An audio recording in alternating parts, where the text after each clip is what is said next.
Salut à tous, c'est Picouz et on se retrouve pour l'épisode 43 de cette série avec la WWE. Et aujourd'hui c'est SmackDown et on attaque avec Bianca Belair dans son vestiaire en train de se changer. Sauf que Bianca va se faire attaquer par Jade Cargill qui va l'attaquer assez violemment et qui va la laisser KO. Les médecins sont obligés d'intervenir pour s'occuper de Bianca qui est en difficulté. Jade Cargill frappe très fort à 2 semaines de WrestleMania. Elle veut marquer les esprits et c'est plutôt réussi. Ça nous fait un excellent 84. Ça, c'est vraiment une excellente note. On ouvre parfaitement le show, surtout que je l'ai mis un peu à la dernière minute ce segment en ouverture parce que j'avais un premier plan mais que du coup je l'ai reclassé. Et ben j'ai bien fait. On peut enchaîner sur la suite avec un match plutôt sympa entre Jessie Jane et Natty Neidhart. Et Jessie Jane va battre Natty Neidhart en 10 minutes 08. 59 de rating total, 48 pour Jessie Jane, 57 pour Natty Neidhart. C'est plutôt bien. Jessie Jane qui vient de faire sa deuxième apparition en 2 semaines du côté de SmackDown. Et c'est sa deuxième victoire également. Donc c'est plutôt bien. Jessie Jane est en train de prendre du momentum. Bon, c'est plutôt bien pour la suite. On va rapidement, vous allez rapidement découvrir ce qui va se passer pour elle. Mais c'est quelque chose d'assez intéressant. Bon, on va l'inclure dans quelque chose. Bref. On enchaîne avec les championnes par équipe Ronda Rousey et Ivy Nile qui se pavanent dans les coulisses pour notamment fêter la victoire de la semaine dernière. Mais bien évidemment, Rhea Ripley et Io Sky n'ont pas dit leur dernier mot et elles interviennent en traitant les championnes de tricheuses, puisqu'elles avaient gagné leur match en trichant. Et après ce qui s'est notamment après ce qui s'est passé la semaine dernière, c'est ce que je disais. Donc Nick Aldis intervient, il sépare les deux femmes et il dit il y aura une revanche à WrestleMania. Alors Ivy Nile et Ronda Rousey sont très mécontentes. Par contre, la team Rio est ravie, ça nous fait un 67, c'est plutôt bien. Bon, rien de particulier, il y avait du star power, mais ça pas. Je pense que Ivy Nile fait baisser ce truc. Malheureusement, cette note, underperform. Je l'avais pas vu avant. Bon, voilà. L'explication est trouvée, mais bon, je vais continuer à la mettre. J'ai envie qu'elle prenne du momentum, j'ai envie qu'elle prenne de la popularité. Ça passera par là. Il y aura des segments pas fous, mais bon, enfin pas fous. On fait quand même 67. C'est pas non plus horrible.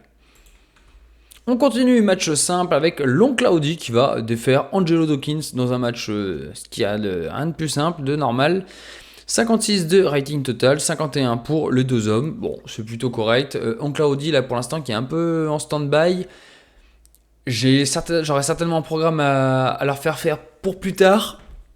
Mais pour l'instant, bon, il faut bien qu'ils catchent un petit peu. Ça nous fait 56 de total, c'est plutôt pas mal. On peut passer à la suite. Et la suite, c'est un petit angle où on voit Tiffy qui est en train de se préparer dans son backstage. Elle est en train de s'échauffer pour aller catcher. Et d'un coup, elle se fait attaquer par derrière par Julia qui l'attaque avec une chaise. Et du coup, qui lui donne de violents coups de chaise, notamment à la tête. La sécurité est obligée d'intervenir car la japonaise est totalement folle. Elle veut continuer à frapper Tiffany Stratton. Elle en profite pour mettre 2-3 coups de chaise sur des agents de sécurité avant d'être maîtrisée. Ça nous fait un très bon segment de 76. C'est parfait. Je ne pouvais pas demander mieux.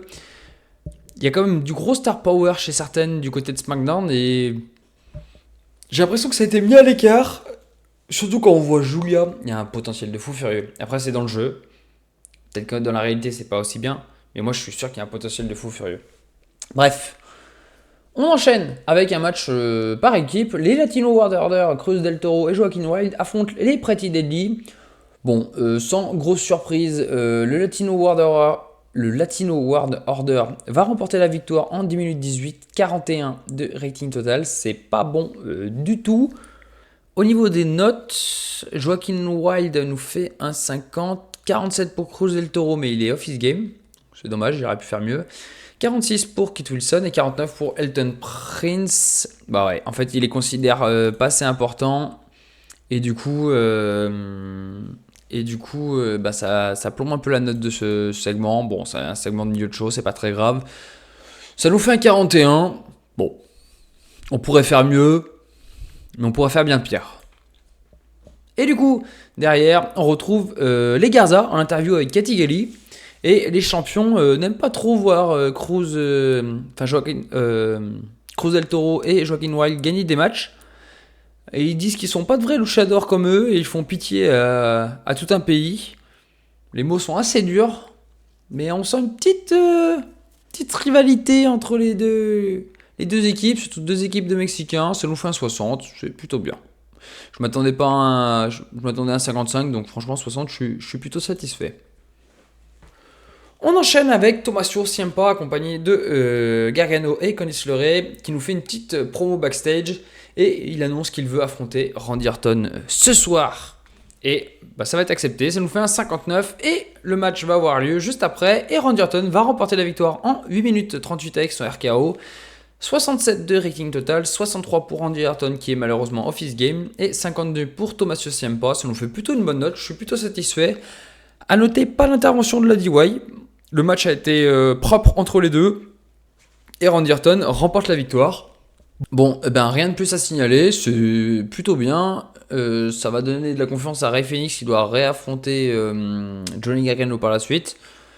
En tout cas, ça nous fait un 67, c'est plutôt bien. Et on passe au segment suivant. On voit Jey Uso qui nous fait une petite promo préenregistrée backstage où il nous explique qu'il est obligé de frapper son frère pour le faire revenir dans le droit chemin. Donc ça fait un peu aussi référence à ce qu'il avait dit la semaine dernière, dans l'attaque qu'il a fait sur Jamie.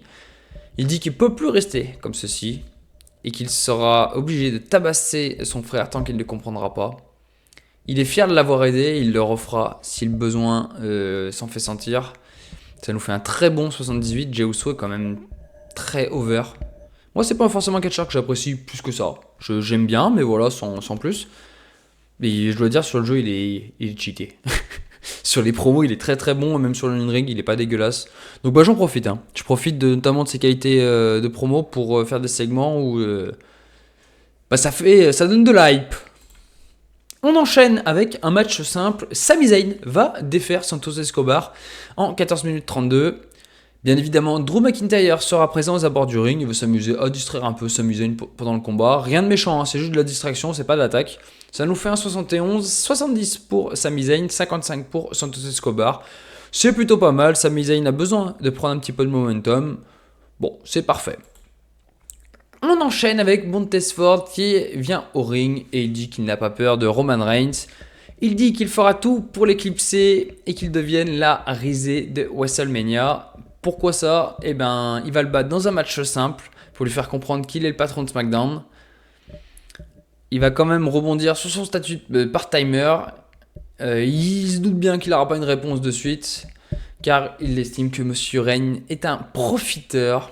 La foule le hue bien, ça nous fait un très bon 80 et c'est là que je vois que Montez-Ford il a pris en popularité et tout parce que là ces segments commencent à être vraiment intéressants, sachant que Roman Reigns est juste cité, il est en off. Donc vous voyez, 80 pour Montez-Ford seul, et ça, le push de Montez est en train de vraiment s'établir et c'est plutôt bien, je suis content. On enchaîne avec un segment backstage. Drew vient au ring et il se moque de Roman Reigns et de Montez-Ford. Il dit que ce sont des petites pleureuses. Bon voilà, c'était gratuit, leur rivalité est terminée, mais il leur fait un petit tacle gratuit. Et il en profite pour cracher un peu sur Sami Zayn qu'il trouve ridicule. Il dit que il affronte des mecs comme Santos Escobar. C'est sûr qu'il va gagner. Il dit ce genre de choses. Il respecte pas trop Sami Zayn et il annonce qu'il sera une nouvelle fois humilié à Mania. Mais là, il dit, je me fais chier, je m'ennuie. Donc je vais lancer un Open Challenge pour la ceinture. Ça nous fait un très bon 89. Et celui qui va se pointer, c'est Obafemi.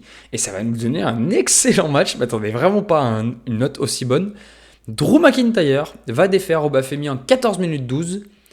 Drew McIntyre fait la 4e défense de son titre WWE indisputé. Ça nous fait un 86 excellent. Drew McIntyre nous fait un très bon 85. Et Obafemi nous fait un 68. Obafemi nous fait un très très bon 68. Franchement, Obafemi, ses notes progressent super vite.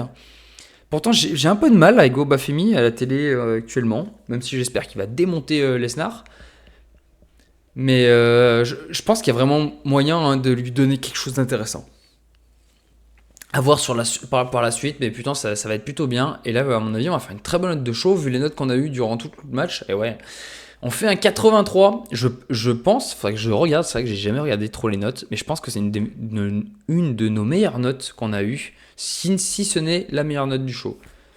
On regardera ça prochainement, je vous dirai, je regarderai ça en off pour pas faire durer trop longtemps la vidéo. Cette excellente note nous fait augmenter la popularité dans 17 régions, c'est vraiment topissime. Franchement, je suis ravi. Le show, j'ai eu un peu de mal à le booker, et au final, en fait, on s'en sort avec un truc incroyable. Et par contre, on fait 1,4 million de profit. D'habitude, on fait 1,2 million. Hein.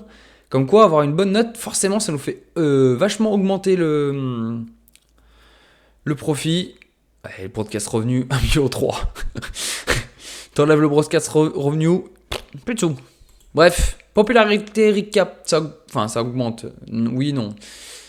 États-Unis, Europe et Inde. C'est parfait. Écoutez, on a terminé avec cet épisode de SmackDown. Je vous dis à très vite pour le prochain épisode qui sera Main Event Hero.